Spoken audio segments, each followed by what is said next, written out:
Okay. Okay, move to center. Okay. We are live on YouTube and on TikTok. And we're just discussing, why does the United States have such an aversion to children? Like, why is the US so resistant to taking good care of children? It doesn't make any sense to me. It would almost seem like we hate kids based on the way we treat kids in the United States. Yeah, I like your prompts there. Yeah. Why don't we have paid parental leave? Yeah. Why Why don't we have have paid? Yeah. universal basic income for caregivers? For caregivers. And the funny part is, people get shocked by the idea of universal basic income for caregivers, but like the number of countries that have some form of this is dozens. Dozens of countries have implemented this kind of strategy. Numerous countries have like really high quality postpartum support for parents. Like numerous countries have either child tax credits or subsidized childcare infrastructure. But the United States is so resistant to it. It's almost like they abhor the idea of taking good care of children, and I truly don't understand it. Like, why is the US? Why do we hate kids so much? I don't understand. Like, all the research we have about children says that like almost everything about who you are as a person, like how well attached you are, your long-term health, like even how you eat as a very young person, like how your cells form while you're being fed and nourished between the ages of 0 and 5, your academic achievement is all determined by how you're treated and cared for between the ages of 0 and 5. Right.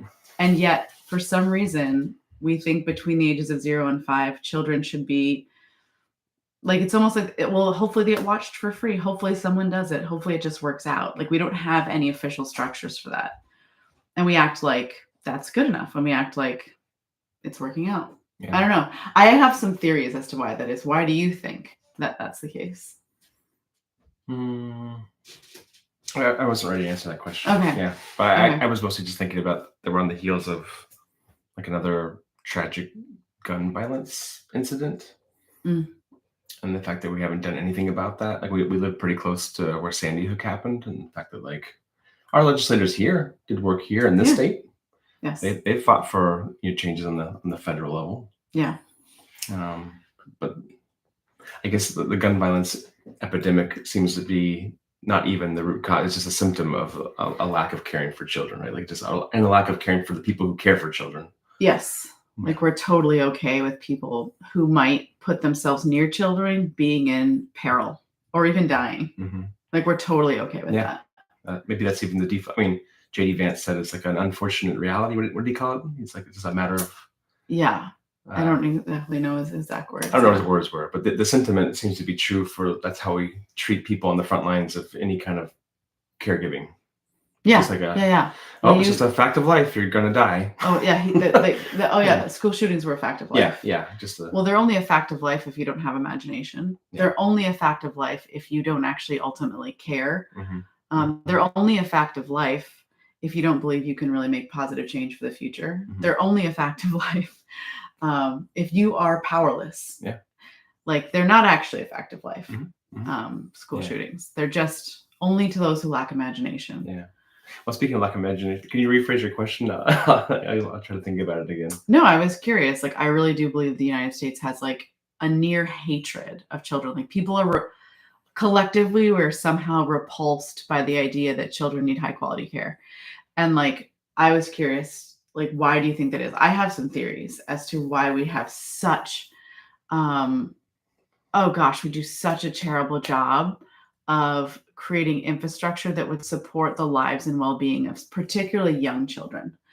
But why? I'm curious to know, like, how do you think about it? No, I'm glad you restated it, and I still don't really know. I mean, I don't have an answer for that. I don't do you think it have nothing to do with like the idea of productivity and like capitalism? I mean, children are not productive. They're not a productive asset. They're a liability, not an asset. They don't produce anything. And that's a good question. They did for a long time, and then we put child labor laws into effect. So Do you think that was different when? I mean, I'm just talking this out loud. I don't know. I do think it was different. Yeah. I think people had a different regard for children. Although I'm not sure anyone was ever making like preschool age children work. Oh, I think they were. Absolutely. Yeah. They were. Yeah. So it seemed like there never was it was a different level of disregard for children as capitalistic like fodder. I don't Yeah. know. I mean, I also think that people like the United States hates children to the degree that it hates women. Well, yeah, Yes. absolutely. I think it As an reveals a extension of deep women. hatred of women. Yeah. Yes. And on that level, I could totally, think that it would make sense that patriarchal roots in terms of religion and Western civilization is kind of like tied in there. I don't know. What do we get a comment there? Childless cat ladies don't care about people's children. I find that's untrue. I don't know if that's what you're saying, that child cat ladies don't care about children. I find a lot of my single friends or women that I don't have children, they end up being the type of aunts or supportive people, supportive caregivers, like people that get involved in getting to know my kids. I have found that women who don't have children actually to be quite like a great village. Yeah. So I don't know. Even a childless cat lady. I didn't see the whole context of that comment, but the idea that that's even a phrase we would use, like derogatory in any. Yeah, I don't know if that's what they. I'm not saying they I don't know did. what that commenter meant. But just the idea that like a woman without kids is not a woman of value is insane. Yeah. Especially because so many women. That's what I'm saying. We hate women at our core. We have a core hatred of women. Therefore, children come out of women. Yeah. We hate children by extension. I really do think that like it's almost like I can't tell if it's the chicken or the egg. Yeah. Well, it does seem like that there's also a capacity you can reach. Like there's that spoon theory. I don't know if you've ever seen the spoons theory. No. Like you get like 16 spoons a day, and it's like, certain activities require certain spoons. But it's this idea that like you only have a finite amount of energy. Okay. I'm actually thinking of a lot of teachers who don't have kids. Oh yeah. They're amazing caregivers. But they don't have their own children because they're maxed out by everybody else's. Like, I don't know what we would do without the teachers in our kids' lives. Like the teachers in our lives, like we don't really have a village. The teachers are our village. At different points, I've homeschooled and ultimately decided not to homeschool. Not because I didn't like homeschooling, but because I knew for a fact my kids needed the presence of other loving, caring adults who also saw them well. I happen to we live in a community that has like some of the most phenomenal teachers who do this incredible job of seeing our kids. Something I will never, the gratitude I have for that. The things they're able to teach them that I'm not able to teach them. Unbelievable. Like I'm so freaking grateful for it. Yeah. If you guys have ideas about why American hates kids, I would be interested to know. I think this is great. Like it's in real contrast for me. We just traveled abroad in Europe for the first time. Well, I've been to Europe before. It was your first time. But the way that kids are embraced in other countries, there's like infrastructure for kids. So for instance, you walk a couple blocks and every couple blocks, there's like a playground. The way that cities are even set up, you can sit in a plaza as an adult, have a beer, and all the kids are running around playing in the middle. And it's just sort of known that like the kids are going to be together. Like there's a place for children. Children have to be separated from the parents constantly. There was even places where like there was like smaller sinks or smaller toilets. It was very obvious that like, we expect kids to show up here. Yeah. I hardly ever see stuff like that in the United States. I was so grateful. And it was also just the way people embraced kids, like waving to them, saying hi to them, kind of inquiring about them. Whereas I see in the United States, people kind of like look away, almost like, oh my God, it's a disease. The disease is here. The idea that children are expendable in our modern society or our culture versus other cultures where it's like, no, this is a communal effort, right? Right. Yeah. Yeah. And do you think people like, how is our individualistic like culture affecting the way we treat children? Yeah. I mean, the idea that you see it a lot in terms of responsibility discussions, like a woman, well, you had sex, and so now you have a baby, and that's your responsibility for all time to take care of this person as a woman. Yeah, that's a pretty common. But not the double standard, kind of application of like a man had sex and now he's responsible. Although I see a lot of men, like when they talk about like patriarchy or their lack of belief in the existence of patriarchy, they will cite specifically the court systems, and family court and probate court, and how they feel like men are not treated fairly there. Okay. And it's really interesting because they're basically saying that, like, when I go to court after I've already failed in my parenting or caregiving, but I'm not given an equal shot, like, to be a parent. It's like, yeah, that's exactly the point.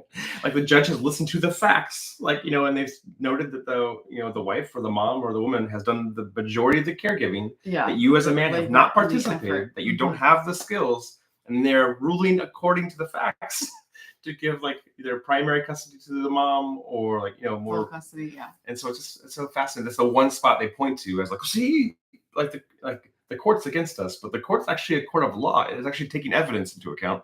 It's like, it's not a great citation. I don't know. Yeah. Yeah. I think too, if you look at the data, like, men who fight for custody of the kids overwhelmingly get it. It's still a patriarchal system. Yeah. If a dad shows, I mean, I work in, like, that arena, like, not necessarily the child courts of probate court or family court, but a nexus to it for sure. And I've seen, if a dad shows up and he's got equal resources as the mom, and he usually ends up getting, at least a fair shot, if not more, because of the defaults. So it's just a wild accusation to say that, like, women are expected to hold all of the labor, and then when I decide that I want some of it without any kind of skill sets or any kind of resources, that I should have what I want. I just goes a track for me. I don't understand what they're even talking about. No, I think you're absolutely right. Yeah. And court systems are usually just taking in the evidence. Who has been doing the labor of the caregiving? Who has been showing up for the kids? Who's been taking them to the doctor? Who has been feeding them? And then ruling accordingly. Hey, Shepard. What's up, dude? I left my charger. It's behind you in the wall. Behind you? Okay. Yeah. Speaking of kids. Thank you. You're welcome. My suspicion is that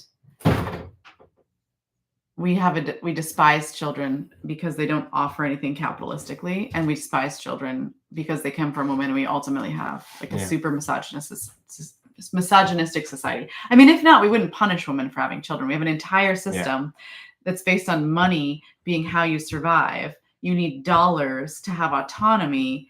And yet when you have a baby, you're specifically financially punished, and pretty severely as a woman, very severely. The evidence for this is, like, incredibly clear. Right. And so, I don't, and yet we also, like, why is the birth rate declining? You're like, well, that's because women are punished for having children very, very severely. I'm saying about in terms of just the economy in general, right? Like, any caregiving profession or anything that's been historically majority female occupied isn't compensated well. Right. Just due to this same factor, right? It's we value it less, the labor, the time, the efforts of women. And the ramifications of that are that some of the best people, I don't know, but some of the people who, society would look at in modern society as the most qualified to, like, move systems forward, don't end up picking systems around childcare or direct service because they're not going to be compensated. Yeah. Oh, I totally agree. The people that want specifically are, like, pro-life, are just pro-birth. I mean, they're not interested in all the other things the child would really need. The craziest part about abortion is it comes up in every election cycle, but, like, it's so rare. Abortion's actually wildly rare. And abortion rates have been declining for 30 years, and yet we're still arguing about it like it's the most important topic. That's incredibly strategic. You want to talk about that? Because there's reasons for that, and you're well versed in Well, if you'd understand the origin of how abortion became a politicized topic, you'd have to go back to the 1970s, and Liberty University was doing some pretty racist shit. Shocking. Christian college being racist. And at the same time, Republicans were a minority in a lot of places because we had high marginal tax rates, which had created a robust middle class, and Americans responded well to that. We were able to fund all of these processes and programs to employ a lot of people, to redistribute wealth well in the United States. And we had very low income inequality, and Republicans hated this. They really wanted to eliminate those taxes. And so, like, we need an issue that people are going to rally around. We need a voting group that we can seduce. And they discovered, like, oh my gosh, this whole group, this evangelical Christian group, they're not really voting. They don't really vote. And they literally went to Christian leaders and they're like, look, we need your votes. will you please, like, can we figure something out? Let's see, you put school nutrition to address malnutrition during the draft. Yeah.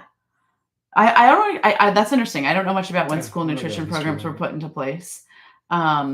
We could do a lot of work around that. I'm really super passionate about nutrition in schools, actually. Yeah. Um, Well, you mentioned Liberty University, and it was a sleight of hand as well, right? They did not want to be held accountable right. for their racist behavior. admissions practices, for the racist, like, you know. Also, sex scandals. I mean, Well, that too, right? yeah. So, those things are tied together, right? I think that sometimes people think of, you know, mistreatment of women or mistreatment of Black people or other marginalized populations as different. They're not.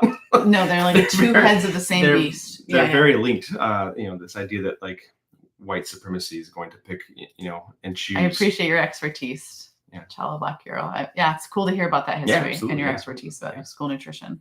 That's really cool. I would be curious to see what your opinion is about. I understand in Japanese schools, kids do a lot. I mean, first of all, in so many other schools, you have the situation where kids are eating fresh cooked meals.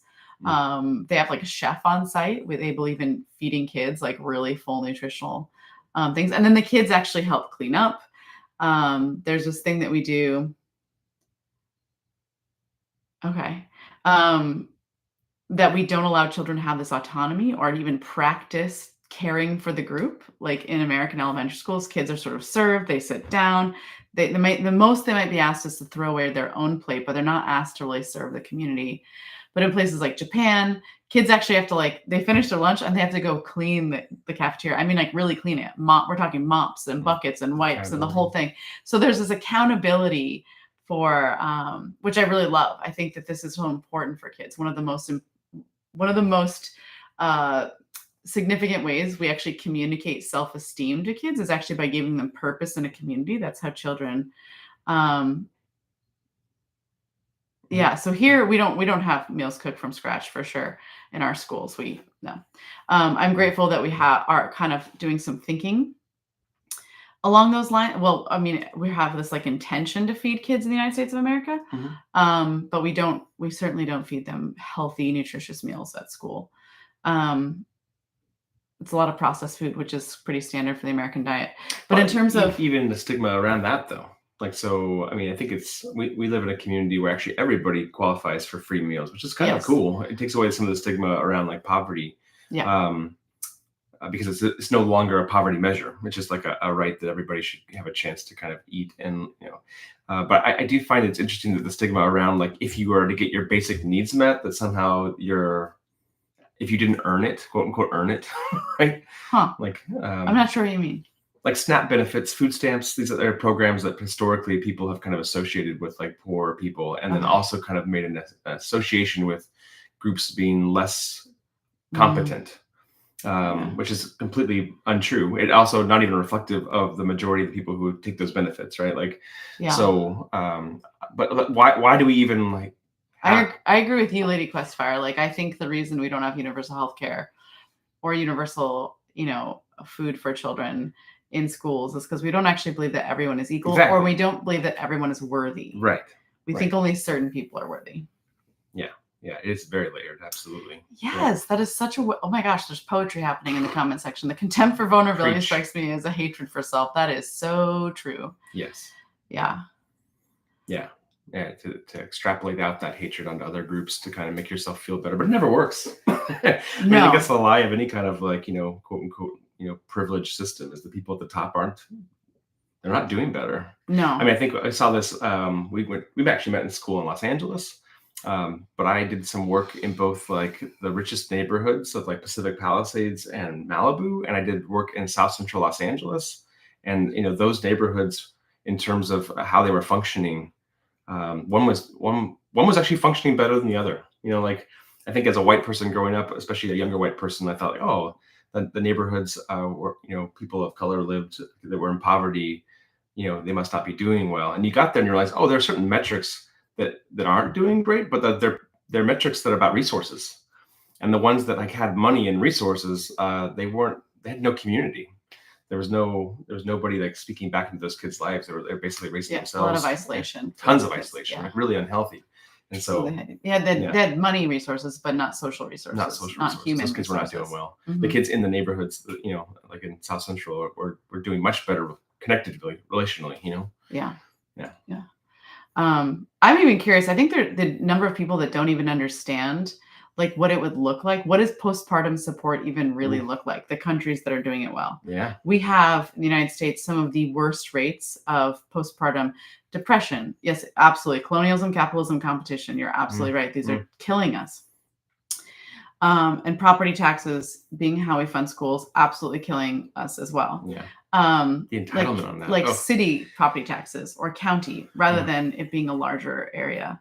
I forgot what I was talking about the thing. Well, let's just pick up on that for a second, though. The idea that people would feel entitled to have like more money, thinking that somehow they'd worked harder or earned it more, and that should give their children a better right to access to education, smaller class sizes, more spending per capita because you can afford to move into a different town. It totally speaks back to this idea that people don't view everybody equitably, and never have in this country. Like the same people who tout the Constitution and make America great again, they're not lying. From their perspective, they want things to be the way it was, which is like written into the very foundation of this country, and in action and in word that like, nope, we don't see other people as worth anything other than maybe 3/5 of a extra vote for me, right? Like so. Yeah, postpartum maternity. Yeah. You're absolutely right. Yeah. We have that's the foundation of this country. It's like what we've built this country on is that some people are deserving and some people are not. Yeah. That has been mostly based on race and class. People. Yeah. What do you think? We know a little bit about like what postpartum care done well looks like in other countries. If we were to reverse the tide here, where would we start? You think? Ooh, I love this question. We would start. I think we would start with the concept. This is crazy. I think we would start with the concept of work. It's where I'd want to start. Yeah. The idea that like I don't know, we have this concept of work that so many women get fired or laid off when they're pregnant in the year 2024. This still happens all the time. Women are still fighting this. This idea that once a woman has a baby, she is like no longer as effective as a worker. And the thing is, there's lots of degrees of truth to that. But the interesting part is we have a really fixed view of work. Most of what people do for work on the daily basis is not related to energy, healthcare, producing food, or shelter, which is like really the only thing humans need. Right. We overproduce so much. And so we have like work. Most people are doing work that's relatively meaningless. It actually doesn't keep humans alive. We're doing all this like stuff that's actually kind of meaningless, and we're overproducing so that we can have overconsumption, so that we destroy the earth.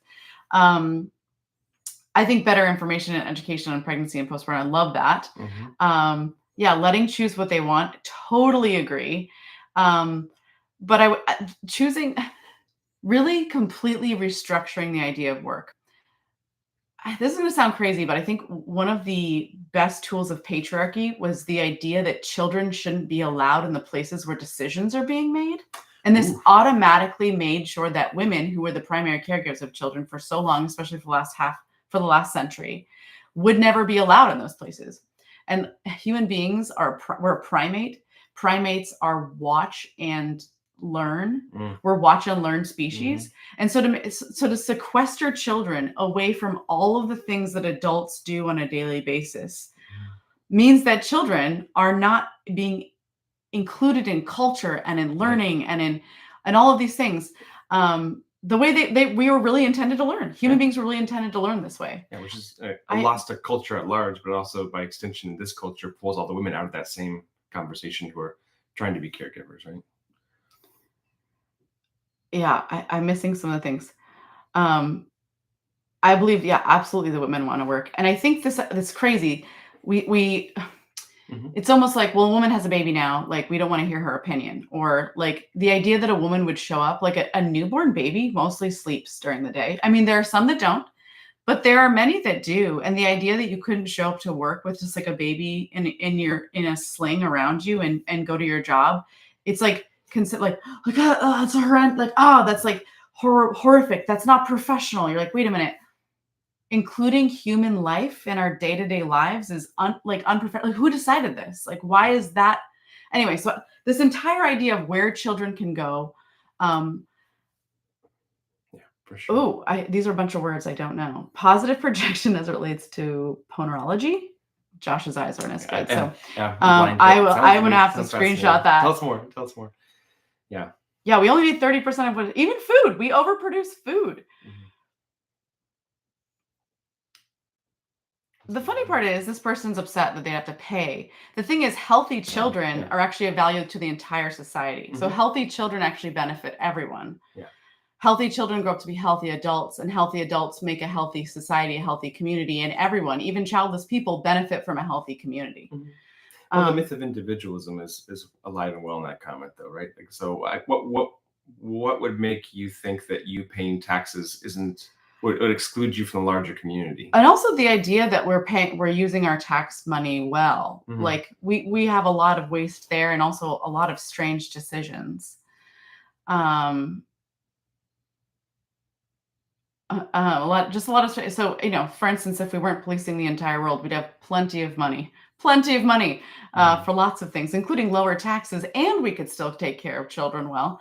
But with the amount we spend on bombing other people is insane. Yeah, is it kind of a traditional family? Yeah, so that's really interesting, because the traditional family has always been multi-generational, always been communal up until this very, very, very, very, very small sliver of time.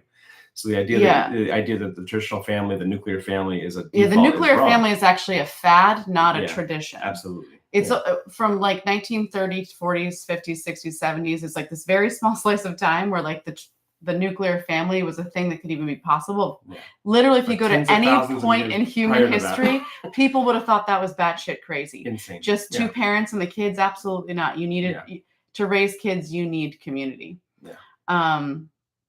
For sure. Yeah.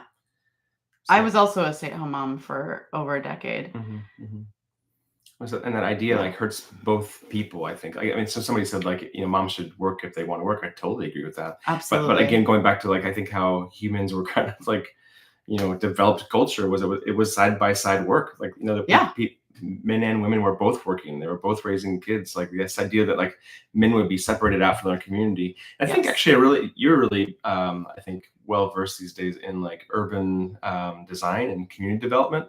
But the idea of like suburbia being like pitched as a dream or some kind of ideal actually ripped apart communities in so many ways, inclusive of men being like identified as the sole breadwinners, who then had to leave their community and leave their like home base to go somewhere else and then be away from the family. And this has also been wildly unhealthy for men. That's what I'm saying. At any other point in time, that's actually crazy for men also to be away from their kids and their families for most of their waking hours. And I don't know if there are men in the chat, but I found personally during COVID I thought I knew what was happening at home. Like I thought I did. And then I was home and I was like, oh, I didn't. Like I really didn't. And not just like the tasks, but the mental energy, the labor required. So when I started doing like, we have 4 kids, by the way. 4, yeah. I was a stay-at-home parent for years, and we were able to switch who stays home during COVID because now he works from home and I work outside the house. But I for the longest time, when you were doing stay-at-home mom and you wanted to kind of go to work, I just thought, well, she'll do it when she wants to. Like she'll fill the resumes out and she'll do the applications and she'll just get the job when she wants it. And it wasn't until I was home and I realized like, oh, the amount of mental labor, especially when you're going multiple directions, you can't just switch gears and you're never off duty. Never. It's not like, so the kids might go to school. Maybe it's by 9 a.m. They're all at school. They're all coming back by 2. And anywhere in that spot, if something goes wrong, if someone needs a permission slip, if someone forgot something, if someone is sick, like you are still going to go get them and it's going to interrupt your flow. But even then 9 to 2, if that isn't enough time to kind of build momentum, to build a new skill or to kind of like have your own thoughts or decompress, like it's not like, so like the idea that we're somehow supposed to multitask and do all of these things well is it's not doable, right? Yeah. There could be people with a lower minimum standard of care who aren't caring for their kids well, or maybe they're doing a really good job with their kids, but they're not like functioning in other places. I think you could do that with no help, but to do it all well, like you need a community, you need other people. Yeah. I think that's really interesting. Phil was mentioning that like there's the roots in the Cold War fear of communists and other people raising your children, which led to like this reactionary, individualistic idea that we should raise your own kids. Which is funny. I mean, there's a statistic that's been studied that actually 1950s housewives spent less time with their children than current modern working moms do today. Because I mean, my mom will tell you this. She was raised by a 1950s housewife. Your mom kicked you outside and go play outside, come back when the street lights come on. And my mom was like, I literally never saw my mother as a kid. My mother was in the house doing laundry. She never told me she loved me. She never hugged me. And my grandmother, very, very open about the fact that she hated being a mother and that she felt like it was the only thing she could do. And so the idea that also women love this and women just naturally want it is also bullshit. Women were forced to. They had no other you couldn't get a bank account by yourself. You couldn't sign a mortgage by yourself. Yeah. And it's not to say that I don't think there aren't women who might have that, right? I don't want to discount people's perspective if that is your experience, but I don't think it's by anything close to a default. And so all those women, think about this, all those women who did not want to be moms, had no place to kind of give that energy, were burnt out, touched out, all that. They weren't able to show up to their own kids the way they wanted to. No. And then raised whole generations of people who then viewed parenting as neglectful by default. Yeah. And we're struggling. We're struggling as a country with our mental health to enormous degrees. Because we were parented by people who didn't want to parent us. And then ended up having to kind of, I saw somebody here, you have to go get 2 checks, all these stressors about how to even just survive. I think you might have reposted a video about attachment and how if you're securely attached, you view the world as connective. Yeah. And if you are insecurely attached, you view it as survival. Yes. I think we've got an awful lot of survival in insecurely attached folks in this particular culture based on its foundations. Yeah, I totally agree that we don't legislate about children because children take time to grow. Yeah, certainly not all moms are terrible, but there's a lot of great moms. But there are the number of women for a long time that didn't truly want to be moms and just had that forced on them was an enormous amount. Yeah, I'd say there's probably going to be a correlation for sure, though, in terms of what we would view as a quality mom and the quality of the community around them, right? I just think that the more supports and more resources you have, the better you're going to be able to do that because you can do it in balance. Right. So, yeah, abortion actually, I feel very strongly that abortion actually helps mothers and families. Abortion is helpful as an option. First of all, abortion is rare. Although the number one group of people that does pursue abortion is people who already have children. And the number one reason they cite for having an abortion is being able to provide for the children that they already have. Oh, I love this comment. So this one says you're talking in the past and the past is different than it is today. I think I would really challenge that. So the degree to which we are impacted by the things that happened before us is a huge, huge degree. Just because, something happens because now, we are a watch and learn culture. Yes, we are watching that. So I, all of us are doing things that are habits that were formed by people we never met and aren't even in our memory anymore, other than they're living in our DNA and our body. So, change is very slow. I think it's possible. But the idea that we could just kind of move on, I don't think that. Someone thought we were a JD Vance supporter. My next door neighbor thinks he looks like JD Vance, but we are horrified by that comparison. No, we're not JD Vance supporters. I wouldn't. What's that line from the Grinch Who Stole Christmas? The United States is not family oriented any longer, but we actually have a lot of structures that make it really difficult. We don't spend. No, we don't. We don't. No. By percentage, we spend very little compared to other countries on children, supporting parents and children. Yeah, I mean, come back with some facts and some resources on where you found it. We'll take a look. But I mean, I would challenge you to kind of look at your own bias there and have a bigger imagination about what's actually required to do this well and why things are going so poorly now. Because they're not going well now. I mean, do you think they're going well now? I'd be curious. So. Yeah, I think you can care for your child well. Although I was a stay-at-home parent for years, and this is going to be an unpopular take. And people are like, "Oh, you can't put your kids in daycare.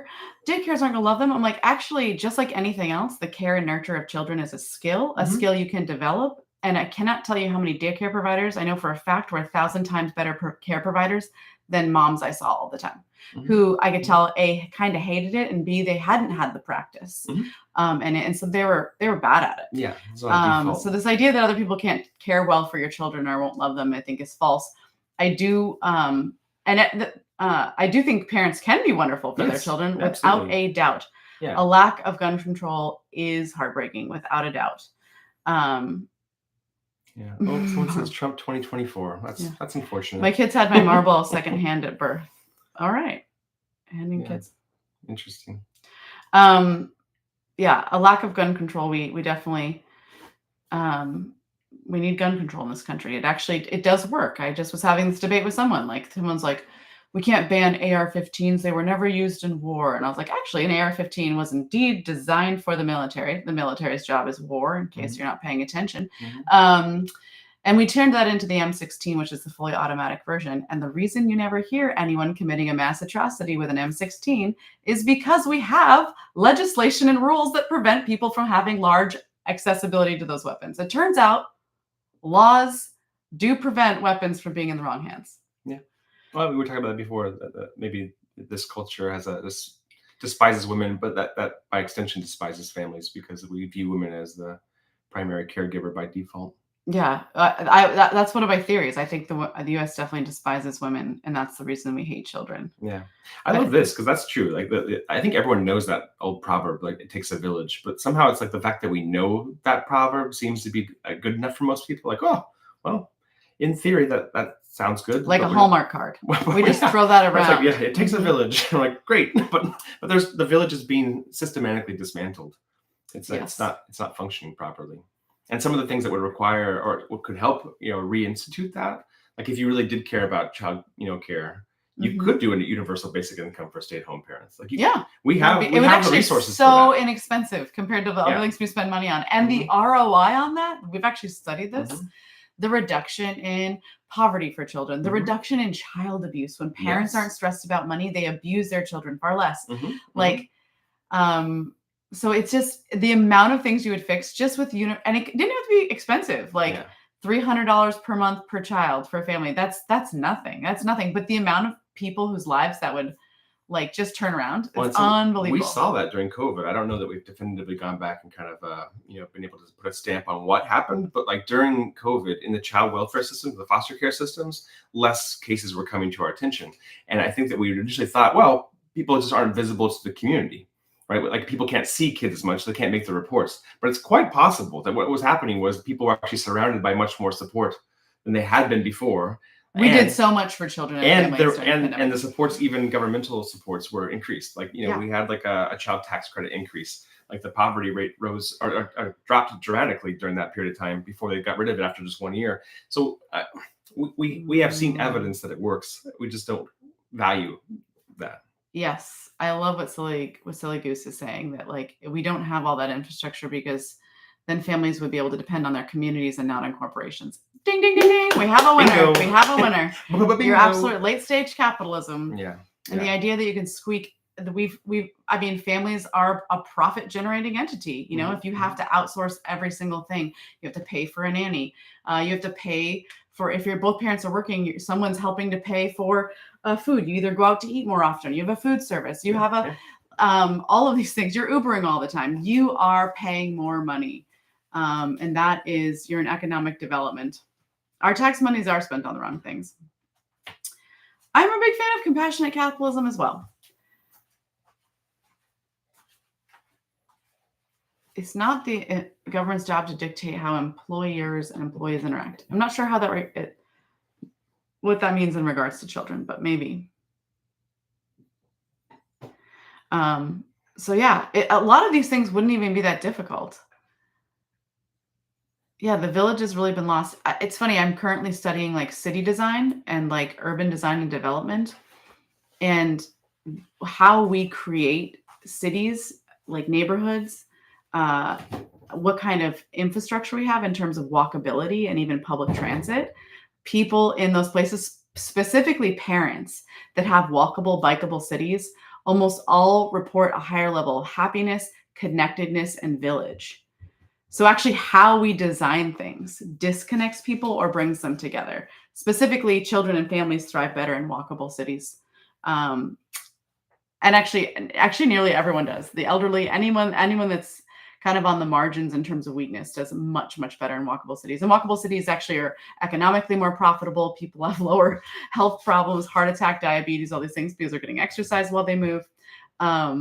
It's unbelievable how much design impacts families, isolation, all those kinds of things.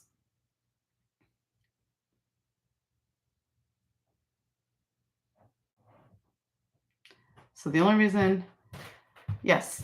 Yeah. Other countries have these things because of government mandates, but in other countries, people are voting in governmental leaders that are choosing these things as well. So the collective also has a value for choosing these things. So in San Diego, so Josh is from San Diego. He just went to go get a charger, but he's from San Diego, and I'll have to ask him. Louis Cada, San Diego. It's very walkable. Abortion does not get rid of children.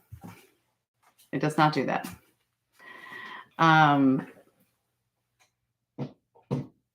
We don't have a government that provides housing. Well, that's true. Actually, to some extent, We could do a lot better there, for yeah. sure. Yeah. Yeah, I mean, people are saying they're sad about population decline, but I'm like, actually, it seems quite healthy, like a healthy course correction, population decline. We're all about Kamala 2024. Glad to have the Trump people here to listen. Oh yeah, for sure. You're definitely welcome.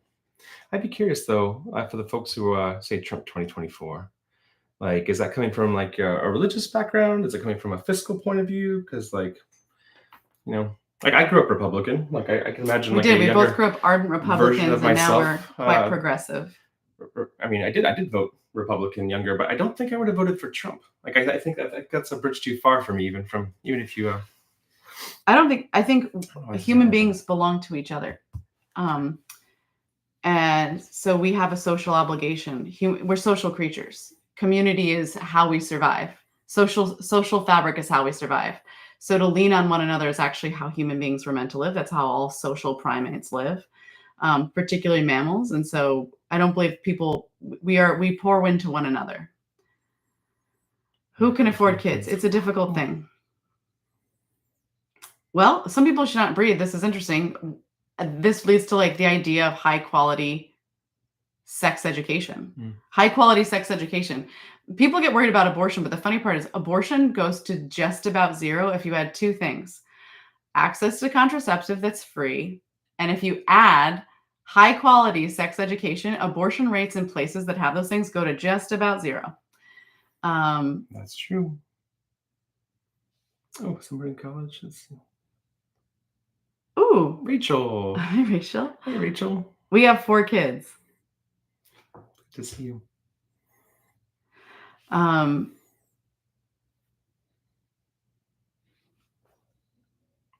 Teach your boys self-control. That's a good question. Sorry, you were going to respond to a different one? Yeah, I would do universal basic income for everyone. So universal basic income, you're right, just for caregivers isn't truly UBI. I think that UBI is a really hard sell for Americans. And so I would love the idea of introducing it with caregivers if we were going to sneak it in, but I want it for everyone. So I'm for truly universal basic income. Yeah. Well, somebody else said, like, why don't we teach boys self-control?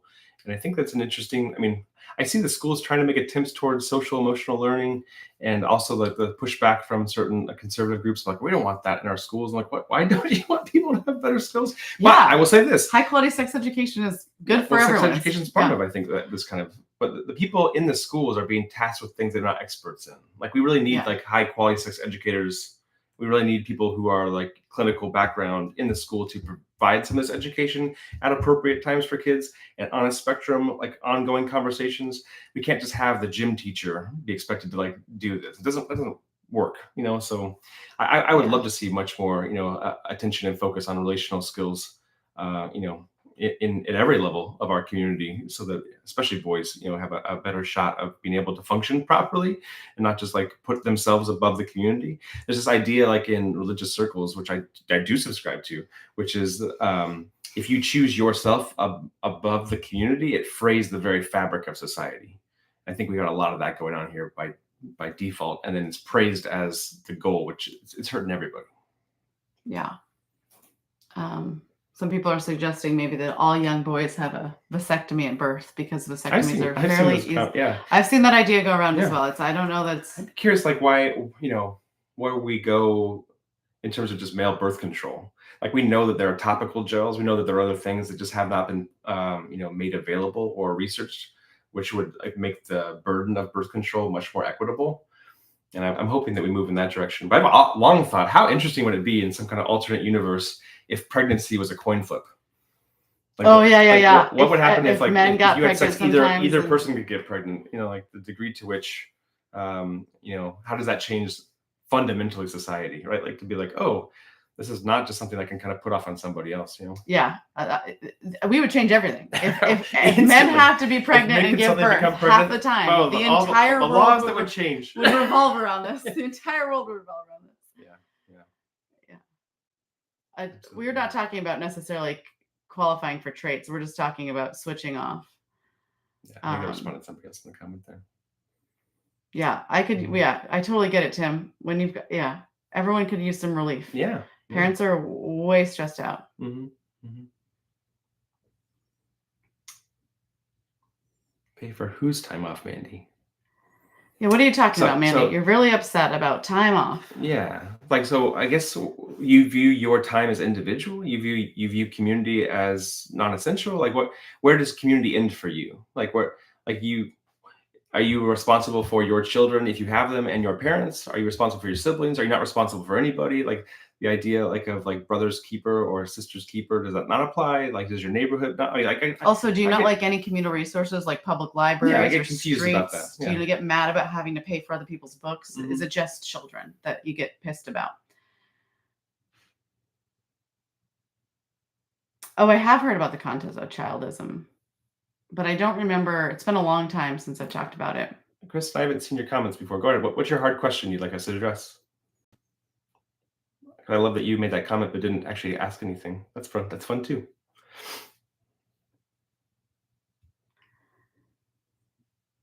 Yeah, grandparents man, we got a lot of generational trauma. The these truth days. is, though, when we say grandparents helping with childcare, what that's usually meant is the free labor of women, right? I mean, granddads were there sometimes too, but we're really talking about grandmoms. And so we're talking about a system that relies on free labor. Mhm. We had a Mhm. system in the United There it States is. that relied on free Yeah. labor. I saw that Date the Right Stuff guy said that. Like, who did all these jobs migrants did before? I'm like, are you kidding me? Like, there's an answer to that question, sir. Like, Sorry, Kristen, I haven't seen your. No, I'm I'll happy go to- back and yeah, look at your happy to questions. I'm look at the going questions. back looking for them. Sometimes they come in like yeah, chunks. they do and come you- in like waves. It's hard to see them. Yeah. But go ahead and ask it again. I mean, clearly you made a comment there, so we saw that. So just ask your question again if you don't mind. Kristen. I don't know if you're Kristen. I've literally gone up like. That's okay. Just let if she can Yeah. type it again. We're looking for you now, Kristen. So if you have a question, We are We'll- just having we'll kids address like crazy. We aren't producing productive members of society. So far, Kristen, we haven't seen any questions from you. Some grandparents aren't actually retired. Also, I mean, so grandparents aren't a factor because a lot of them are still working, and the ages where previous generations were allowed to retire.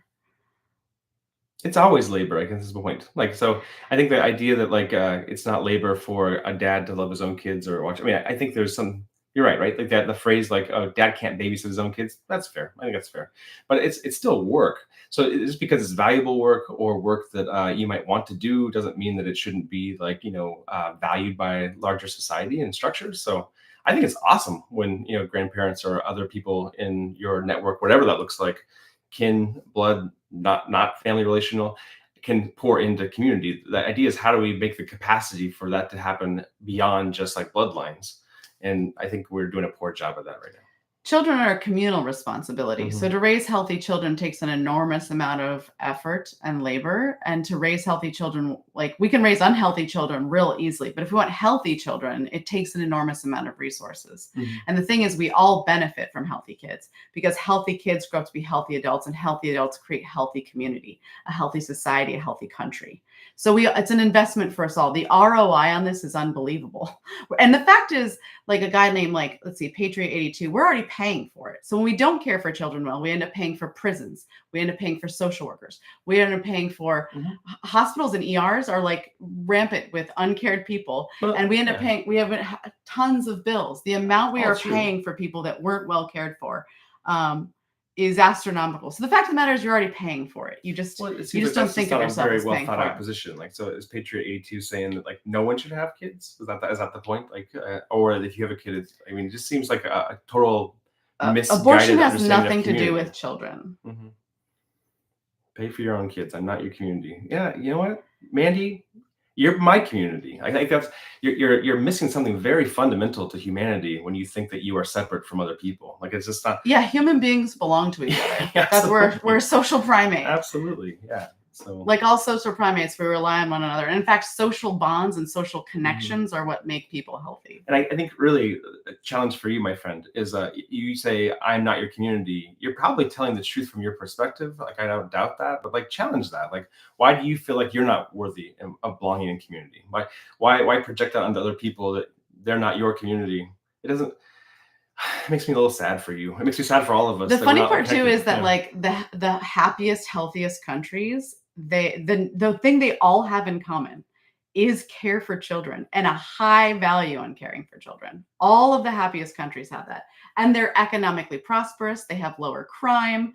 I mean, the return on investment for caring children well literally benefits everyone at every level of society. So the Everything. idea that we wouldn't do that is like asinine. Yeah. It's Yeah. just not well thought out. Yeah. Mandy, yours also not spelled that. Yeah, we're already paying for one way or another. That's exactly what we're doing. We're already paying for everyone one way or the other. It's okay, Mandy. Like we don't have to agree here. I'm just asking you to sit with it. Like you clearly have a very strong opinion about this, but like I'm not sure it's very well formed. And really, if you get down to the root of it, it's probably going to have a lot to do with your own background. So you know, I wish healing for you. I wish community for you. Like, you know, and when you get there, you realize that we all belong to each other. It's not.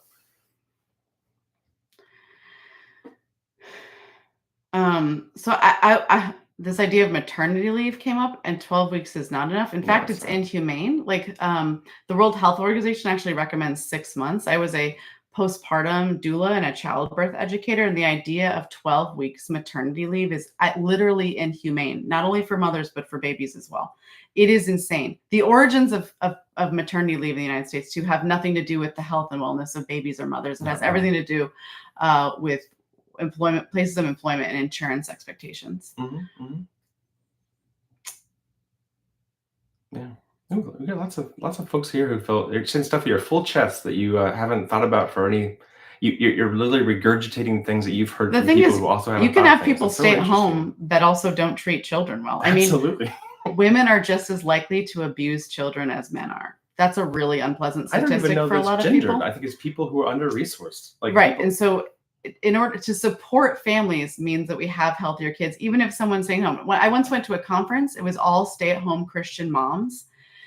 And there was a breakout session called When Your Anger Scares You, and they had to shut it down because hundreds of women came into a room, and the number of people that were actually full on admitting that they outright abused their children, they had to shut down this conference because the number, and mostly the women were saying, I am overwhelmed. This is more than I can handle. I end up lashing out at my kids in ways that make me hate myself. I actually don't believe I'm even safe to be around my children. Literally hundreds of Christian stay-at-home moms. So the idea that someone stays at home and then boom, rest of society doesn't have to worry about it is lazy and unthought out. Yeah. Really lazy. Yeah, the future is at stake. Yeah. Absolutely, the future is at stake. But I think that, like, you know, some of these conversations, if you were to go to the root level of, you know, what's happening, if you want to talk about, like, you know, population or replacement or birth control or, you know, whatever, or not having kids and responsibilities, and a lot of it's going to come back down that there should be nobody who is opposed to giving better quality sex education, better quality health education to people. Like the amount of information people do not have about, like, how life actually works, about how, you know, sex works, like about how, you know, even like their own bodies is it's being hidden from people, and for a reason. Like every system is perfectly designed for the results it's currently getting. Yes. So you have to, like, really sit with that. Like, what if you don't like the results that this system is getting? You have to ask yourself who benefits from this. And what are the who is this systems we for? currently have? Yes, Because the right. systems we currently have are the ones getting the results we currently are getting. So if we want to change our results, we're going to have to change our systems. It really is embarrassing. I agree We with you. are the only first world country that doesn't have these things. Mhm. I think not enough Americans know that. Yeah. I think Americans are like, it's kind of this strange brainwashing we have in America that somehow, you know, the fact that we don't get paid family leave for, it's not guaranteed for mothers or fathers. The fact that we don't have any sort of structural support for childcare or early childhood education kind of insane. We're one of the only people that the only country that does not have this. Yeah, and any culture that or any society that's putting profit over people is going to run into these problems. So we have some major problems. Like, and then we keep telling people who with the least resources to figure it out. Like, come on. I mean, we're all in this together. Abortion is a helpful thing. Abortion is helpful to the long-term benefit, well-being of children. Yeah, a year. I think moms should be able to decide how long they Yeah, are. That's very individual. That's a Mhm. very individual decision. Yeah, or at least like have the resources available. If I mean, I think it'd be lovely for people who wanted to stay home with their children to be able to stay home with their children. But Yeah. that goes both ways. Like I can tell you as a dad, like it was devastating to have to like go back to work after 3 days, knowing that my partner still needed support. Like I wanted to be around too. Like and sometimes dads might want to stay, and sometimes moms want to go back to work. Like the idea that the choice is removed because of the needs of capitalism are and it's Yes, I'm absolutely pro-choice. yeah, and it's we are both particularly pro-choice. absolutely pro-choice. I mean, as a women's healthcare provider, the only one is pro-choice. That is abortion is a part of essential healthcare for women. Mhm, mhm. Yeah, there was some interesting. I saw somebody kind of hinted this, but like I don't know if you guys ever read the book Freakonomics, but I thought it was really interesting. Stephen Levitt, and I think the other Stephen, I can't remember his name off the top of my head, but they were talking about how when Roe v. Wade was codified, or not codified, but like passed in the Supreme Court and approved back in was it 1970? Two. That Mhm. the you gotta do your I don't know what's happening. it's a little puzzle thing. Yeah, go ahead. You can keep talking. That's fine. Yeah, at least the authors of Freakonomics had kind of insinuated that the research bore out that the legalization of abortion actually brought down crime rates because there were children who were not brought into the world who were not wanted, and that was really tough for me to hear because when I read that book, I was still solidly conservative, and I felt like, wait a minute, like. I guess I haven't Yeah. thought through this. I haven't thought through this, right? Like I need to think through this more. Like, are you telling me that if people have a choice, that the quality of care they will provide will be Flexible higher? work should just actually exist for everyone. Flexible work would benefit everyone. Mm-hmm. Everyone should have right to like life. Right now we have people who, I mean, the 40-hour work week just benefits corporations, not because they're getting productive workers, but because those workers are so burnt out by the end of the day. Yeah. They're just zombies of consumption and Mhm. zombies of and easier to exploit. Yeah. So it's not like the 40-hour work week is actually not optimal for productivity. Mm. It's optimal for exploiting people. Yeah, Freakonomics. Mhm. Yeah, I like Yvonne's point too. Like just increasingly, especially in this culture, as it's becoming more hostile towards families and children in terms of lack of resources, lack of community, just the awareness of like, do I even want to have that? Versus Yeah. the default setting, which many of us grew up with, was oh, you're just gonna you should get married, you should have kids, that's what you should do. And so much of the advice that we were given from generations above us, and it wasn't exclusive to every single boomer, but like a lot of them kind of like got the talking points of go to college. They didn't know, I don't think, but like a lot of us started out our lives already in debt, already kind of having to owe institutions back, which then meant you were kind of obligated to kind of keep playing the capitalistic game. And if you already had children and a marriage as a default, then you're a perfect candidate to kind of keep the system going as it was. So I love the idea that you'd have more awareness, more time to kind of figure out what you actually want. I think there's no world in which a parent who really wants a kid doesn't do a better job than a parent who is kind of forced into that situation. Yeah. I just, No one So- should ever be forced. Mhm. I think the biggest moral failing is forcing people to be parents. I'm from California. I wish. Yeah, we actually have. We live in Connecticut, and there actually is paid parental leave here in there is no- Connecticut Mhm. through the state, so you can apply to be So paid. So if relatively you new, are, you work in an industry that doesn't offer paid parental leave, Mhm. they'll pay you a portion of your salary. It's some of my favorite taxes I pay. I love the Strong Towns ideas. Oh gosh, thank you. I'm glad you like that. I'm still full in on the reading about city infrastructure and Strong Towns. I just finished some of their courses actually. I'm not sure if it's the government. I mean, it's really interesting. If you see things like where is the highest rate of maternal mortality? Where is the highest rates of infant mortality? They're usually in poor states, but even more importantly, ironically, in red states, because we just don't it actually matters how you take care of people. How you take care of people results in how they thrive. I know it's crazy idea. What?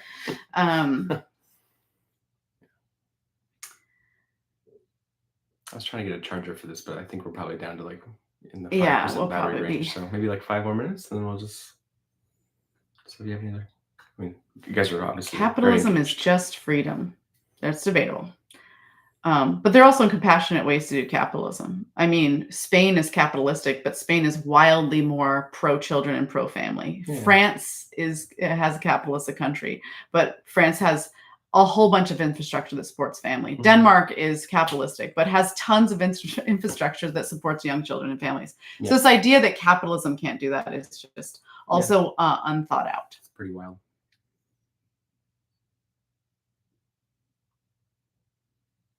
Let's see. It's debatable if financial incentives would motivate unfit people. I don't think.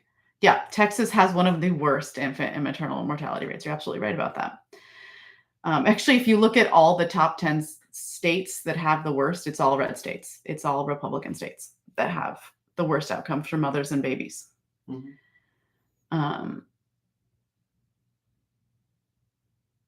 Yeah, to be honest, we have 4 kids, and I often think that sometimes it's probably one of the most selfish things that I've done. I don't know that if I could go back over and do it again, I don't know that I would have it. That I'd have kids, not because children aren't extraordinary or wonderful. I fear for their future immensely. Choice is definitely necessary. Choice is definitely necessary.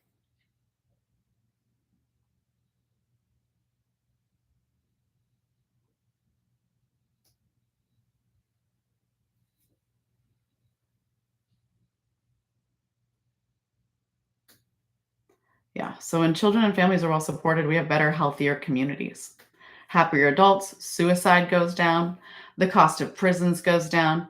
The cost of things like other social welfare programs, because if you provide for children well as children, they end up being much more productive adults. And so you don't have as many social welfare programs that are necessary for adults.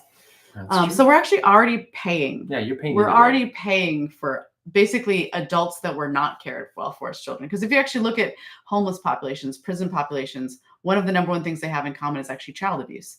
That's true. And childhood trauma. Mhm. So the fact that like the idea that like, oh, we're not going to pay for kids, like we're already paying for it.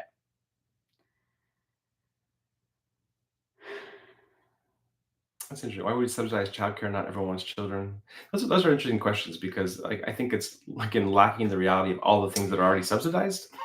like you're making it sound like this would be an exception. Like why do we subsidize big banks? Like why do we everybody gets their subsidize big dividends. oil? I mean, come on.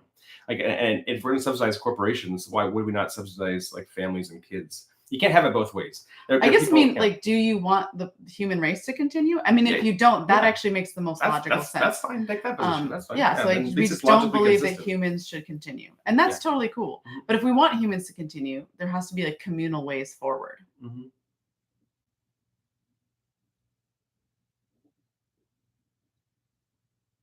Yeah, I think I would totally open it up. Literally, my phone is about to die. So hopefully we'll have another discussion on another day. Yeah.